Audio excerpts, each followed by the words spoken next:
پھر اس کے بعد دوسری بیماری جو ہمارے اوپر مسلط ہے وہ موبائل کی بیماری ہے۔ لاکھ چاہنے کے باوجود آدمی اپنے آپ کو اس سے الگ نہیں کر پا رہا ہے، اس سے دور نہیں کر پا رہا ہے۔ جتنا وقت اس کے اوپر کام کے علاوہ خرچ کرتا ہے، اگر اتنا قرآن پاک دیکھ کر پڑھنے کے اندر خرچ کرنے لگے تو کئی پارے اتنی دیر کے اندر ہر آدمی پڑھ سکتا ہے، کیونکہ اس کے اوپر وقت میں برکت نہیں ہوتی۔ جب ایک آدمی لے کر بیٹھتا ہے تو اس کو انداز نہیں لگتا کہ کتنا وقت لگ گیا۔ جب کچھ دیر کے بعد متنبہ ہوتا ہے تو وہ سوچتا ہے کہ ابھی یہ اتنا وقت گزر گیا، اتنا ٹائم گزر گیا، ہم نے تو کچھ نہیں کیا۔ یہ اس کو احساس کب ہوتا ہے؟ جب وقت گزر جاتا ہے، اور جب وقت گزر گیا تب وہ وقت اس کی زندگی کے اندر کبھی ہاتھ نہیں آ سکتا۔ وہ وقت تو گزر گیا، اب اس وقت کے متعلق اللہ رب العزت قیامت کے دن پوچھیں گے کہ عمر کے وہ اوقات جو ہم نے تم کو دیے تھے وہ کہاں پر خرچ کیے، اس کا ہمیں جواب اللہ رب العزت کے حضور دینا پڑے گا۔ تو یہ رمضان مبارک کا مہینہ جو اللہ رب العزت نے عطا فرمایا ہے، اس کو ہم بوجھ نہ سمجھیں۔ یہ سعادت کی بات ہے، خوش نصیبی کی بات ہے کہ اللہ رب العزت نے ہماری عمر کے اندر اتنی برکت عطا فرمائی کہ ہمیں رمضان کا بابرکت مہینہ مل گیا۔ اللہ کے نبی صلی اللہ علیہ وسلم جو نبی تھے، نبیوں کے سردار تھے، امت کو تعلیم دینے کے لیے رجب کے مہینے سے ایک دعا کا اہتمام فرماتے تھے، اللہم بارک لنا فی رجب و شعبان وبلغنا رمضان۔ رمضان تک پہنچنے کی دعا رجب کے مہینے سے اللہ کے نبی صلی اللہ علیہ وسلم فرمایا کرتے تھے۔ اس لیے یہ جو ہمیں مہینہ مل گیا تو اس کو سعادت سمجھیں اور اس کی قدر کرنے کی کوشش کریں، اس کو اعمال کے اندر لگانے کی کوشش کریں۔ اب یہ ہوتا ہے کہ ہر سال وہ ساری باتیں پھر سے کیوں ذکر کی جاتی ہیں؟ ظاہر سی بات ہے کہ مذاکرے کے ذریعے، بات کے کہنے سننے کے ذریعے آدمی کے اندر عمل کا شوق اور عمل کا جذبہ پیدا ہوتا ہے۔ ایک آدمی خالی ذہن تھا، رمضان کا مہینہ آیا ہے، موقع ملے گا تلاوت کر لیں گے، موقع ملے گا عبادت کر لیں گے، موقع ملے گا کچھ خیر کا کام اور کر لیں گے۔ لیکن اگر موقع نہیں ملا تو کوئی بات نہیں، کیونکہ موقع نہیں ملا۔ لیکن مذاکرہ اس لیے کیا جا رہا ہے کہ ہم ان اوقات کے اندر ایسی ترتیب بنائیں کہ جہاں پر ہماری ضرورتوں کو پورا کرنے کا موقع ہمیں ملے، اپنی ضروریات کی تکمیل کے لیے ہم وقت کو نکالتے ہیں، اسی طریقے سے ہم اس بات کے لیے بھی وقت نکالیں کہ ہمیں روزانہ قرآن پاک کا اتنا پارہ پڑھنا ہے۔ جب ہم کچھ عزم کریں گے، ارادہ کریں گے، فیصلہ کریں گے تو اس کے مطابق عمل کریں گے، اور جب بندہ کوشش کرتا ہے اللہ کی مدد شامل حال ہوتی ہے۔ ایک آدمی سوچتا ہے اچھا موقع ملا کر لیں گے، تو یہ ٹالنے والی بات ہوئی، نہ اس کو موقع ملے گا نہ وہ کر پائے گا، پورا مہینہ گزر جائے گا اور یہ کہے گا کہ ہم سوچ رہے تھے کہ کم از کم ایک قرآن شریف ختم ہو جائے، لیکن موقع نہیں ملا اور ایک قرآن پاک بھی ہمارا رمضان کے مہینے کے اندر ختم نہیں ہوا۔ اب سوچئے کتنے بڑے حرمان، مایوسی اور محرومی کی بات ہے کہ ایک آدمی کے اوپر رمضان کا بابرکت مہینہ آیا، جس مہینے کو قرآن پاک کے ساتھ خاص شغف ہے، خاص تعلق ہے۔ اللہ رب العزت نے جب رمضان کے مہینے کا تعارف فرمایا، شہر رمضان الذی انزل فیہ القرآن، کہ رمضان کا مہینہ وہ مہینہ ہے جس مہینے کے اندر اللہ رب العزت نے قرآن کو نازل کیا ہے۔ قرآن جیسی عظیم کتاب اس مہینے کے اندر نازل کی گئی، جس سے معلوم ہوتا ہے کہ قرآن کا اس مہینے سے ایک خاص تعلق ہے۔ اور جب قرآن پاک پڑھنے کے لیے ہمارے پاس اس مہینے کے اندر موقع نہ رہے تو پھر سوچئے صرف بھوکا رہنا، صرف پیاسا رہنا یہ اللہ رب العزت کو مطلوب نہیں ہے۔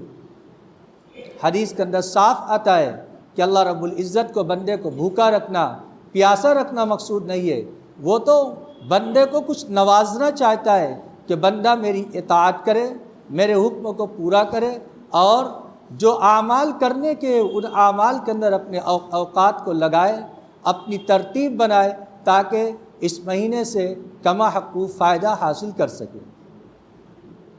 تو اللہ رب العزت نے یہ مہینہ جو عطا فرمایا ہے اس کا مقصد تقوی ہے، ڈر ہے، اللہ کا خوف پیدا کرنا ہے۔ وہ چیز پیدا ہوگی اعمال کے ذریعے سے، اور دل کی صفائی کے اندر سب سے بڑا دخل قرآن پاک کی تلاوت کا ہے۔ حدیث کے اندر دو چیز کو ذکر کیا گیا کہ دل کو بھی زنگ لگ جاتا ہے جیسے کہ لوہے کو زنگ لگ جاتا ہے جب کہ اس کو پانی پہنچ جائے۔ صحابہ کرام رضوان اللہ علیہم اجمعین نے پوچھا فما جلا ہوا یا رسول اللہ، اے اللہ کے رسول، دل کے یا صاف کرنے کا، اس کے زنگ کو دور کرنے کا کیا طریقہ ہے؟ اللہ کے نبی صلی اللہ علیہ وسلم نے ارشاد فرمایا کہ کثرت سے قرآن پاک کی تلاوت کرنا، قرآن پاک کی تلاوت کرنا اور موت کو بکثرت یاد رکھنا، یہ دو چیز ایسی ہے جو آدمی کے دل کے زنگ کو صاف کر دیتی ہے۔ ہم بھی کیسے ہیں؟ ہمارا دل کیسا ہے؟ کبھی ہم نے اپنے دل کو جھانک کر دیکھنے کی کوشش نہیں کی۔ ہم اپنے چہرے کو آئینے کے اندر دیکھتے ہیں، آئینہ گندا رہتا ہے تو اس وقت آئینے کو صاف کرنے کی کوشش کی جاتی ہے، کیونکہ اسی کے ذریعے سے اگر آئینہ گندا ہوگا تو چہرہ صاف نظر نہیں آئے گا، آئینہ صاف ہوگا تو چہرہ صاف نظر آئے گا۔ جب ظاہری شکل و صورت کو دیکھنے کی ہم اتنی کوشش کرتے ہیں، اتنا اہتمام کرتے ہیں، جب کہیں باہر نکلنا ہوتا ہے آدمی اپنے چہرے کو دیکھ کر باہر نکلتا ہے، اس کا اہتمام کرتا ہے۔ ہم ظاہری چیزوں کی بناوٹ کی جانب دیکھتے ہیں، اپنی ظاہری شکل و صورت کو دیکھتے ہیں کہ باہر جانے سے پہلے کہیں ایسا نہ ہو کہ ہمیں رسوائی کا سامنا کرنا پڑے۔ یاد رکھیں دل بھی ہمارے پاس ہے، وہ دل کیا ہمارا صاف ہے یا دل گندا ہے یہ کوئی اور نہیں دیکھے گا، یہ بھی ہمیں ہی دیکھنا ہے، کیونکہ دل کو بھی زنگ لگ جاتا ہے جب آدمی گناہ کرتا ہے۔ قرآن پاک کے اندر، حدیث کے اندر آتا ہے، اللہ کے نبی صلی اللہ علیہ وسلم نے ارشاد فرمایا جب آدمی کوئی گناہ کرتا ہے تو اس کے دل کے اوپر ایک کالا نقطہ لگ جاتا ہے۔ ایک گناہ کرتا ہے، دل کے اوپر ایک کالا نقطہ لگ جاتا ہے۔ اب سوچئے اگر کوئی صاف چیز ہو، سفید چیز ہو، اور اس کے اوپر کوئی کالا دھبا لگ جائے تو کپڑے کے اوپر دور سے نظر آتا ہے کہ یہ کالا نقطہ ہے، کالا دھبا ہے، اس کو دور کرنے کی ضرورت ہے۔ لیکن اگر کپڑا کالا ہی ہو اور اس کے اوپر کوئی دھبا لگ جائے تو قریب سے بھی دیکھنے میں پتہ نہیں لگے گا کہ اس کے اوپر دھبا لگا ہے یا کیا لگا ہے۔ ایسے ہی ہمارا دل ہے، دل گناہوں کی کثرت کی وجہ سے کالے ہو گئے، گناہ کرتے کرتے وہ دل بالکل کالا ہو گیا، زنگ آلود ہو گیا۔ پھر اس کی بعد جب اب ہم گناہ کرتے ہیں تو اس گناہ کے کرنے کی وجہ سے ہمارے دل کے اوپر کوئی اثر نہیں پڑتا، کیونکہ سب تو کالا ہی ہو چکا ہے، ایک اور نقطے کا اس کے اوپر اضافہ ہو جاتا ہے۔ اس لیے ہمیں اپنے دل کو صاف کرنے کی ضرورت ہے۔ اللہ رب العزت نے یہ مہینہ اسی لیے عطا فرمایا ہے۔ قرآن پاک کے اندر اللہ رب العزت نے ارشاد فرمایا، حشر کے میدان میں اللہ رب العزت پوچھے گا، وہاں پر جو کامیاب ہوں گے وہ کون لوگ گے؟ الا من اتى اللہ بقلب سلیم، وہاں پر جو لوگ قلب سلیم، صحیح دل لے کر آئیں گے، اللہ رب العزت ان کو وہاں پر کامیاب کرے گا۔ وحصل ما فی الصدور، جب آدمی مر کر جائے گا تو اس سے پوچھا جائے گا وہ چیز جو اس کے سینے کے اندر ہے، جو اس کے دل کے اندر ہے، اس کے متعلق اس سے سوالات کیا جائے گا۔ وہاں پر آدمی کی لفاظی نہیں چلے گی، جو سینے کے اندر، جو اس کے دل کے اندر ہوگا وہی وہاں پر وہ بول پائے گا، اس کے علاوہ کچھ بولنے کی پوزیشن میں وہ نہیں ہوگا۔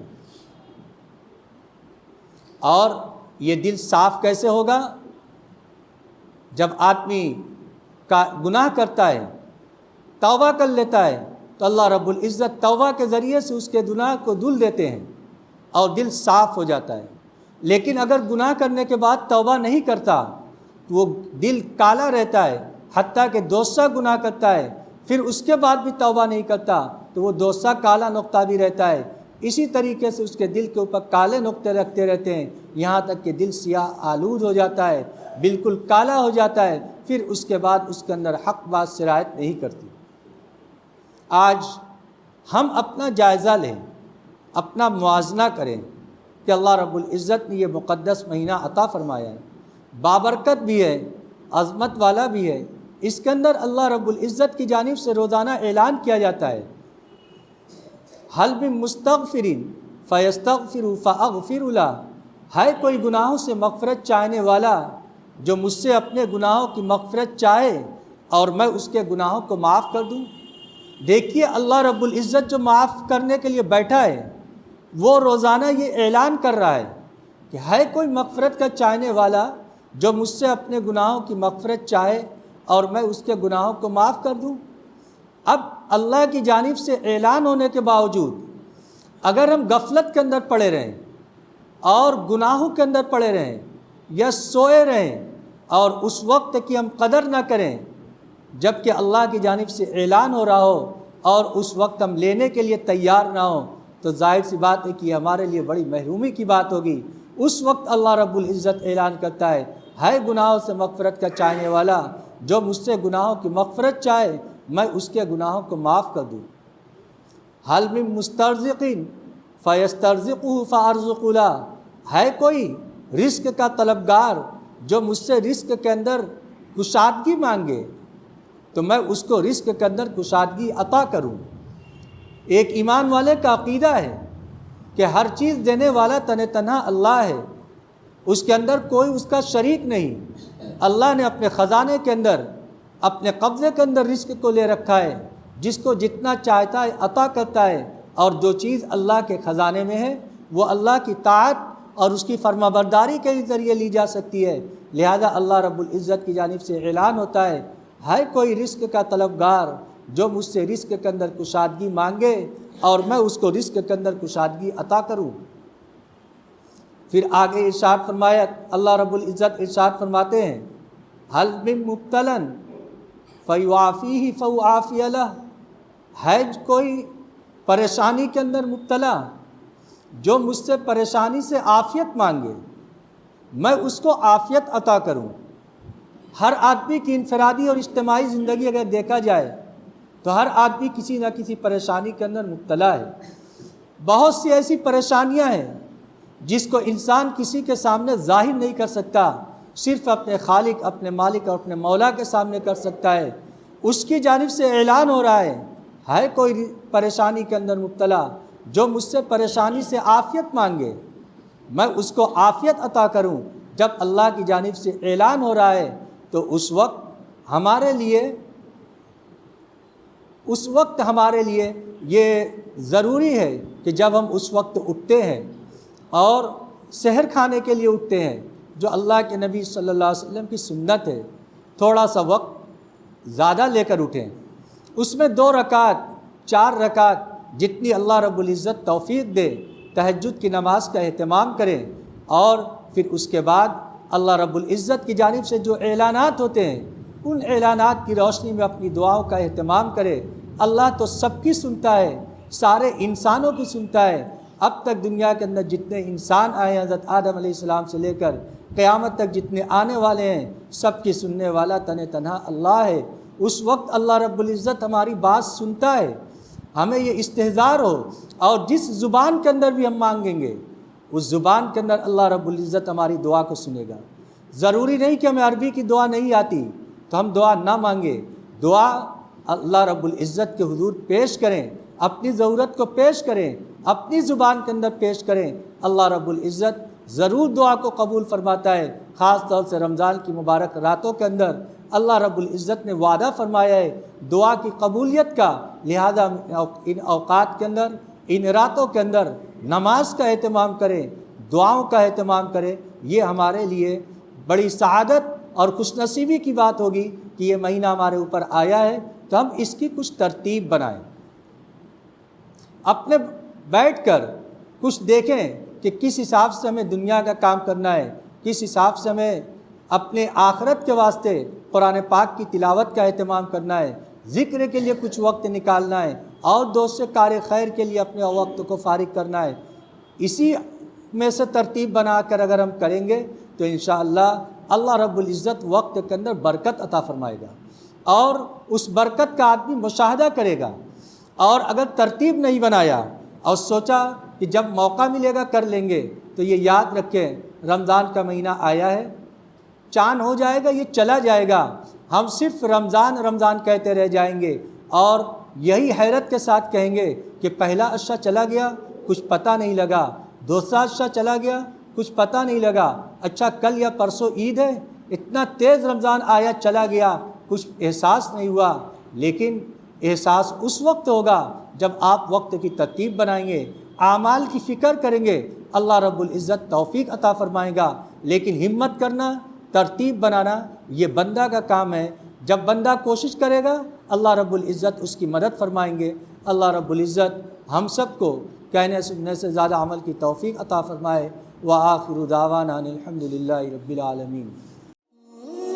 مزید علماء کے بیانات سننے کے لیے ترغیبی بات چینل کو سبسکرائب کریں۔ جزاک اللہ۔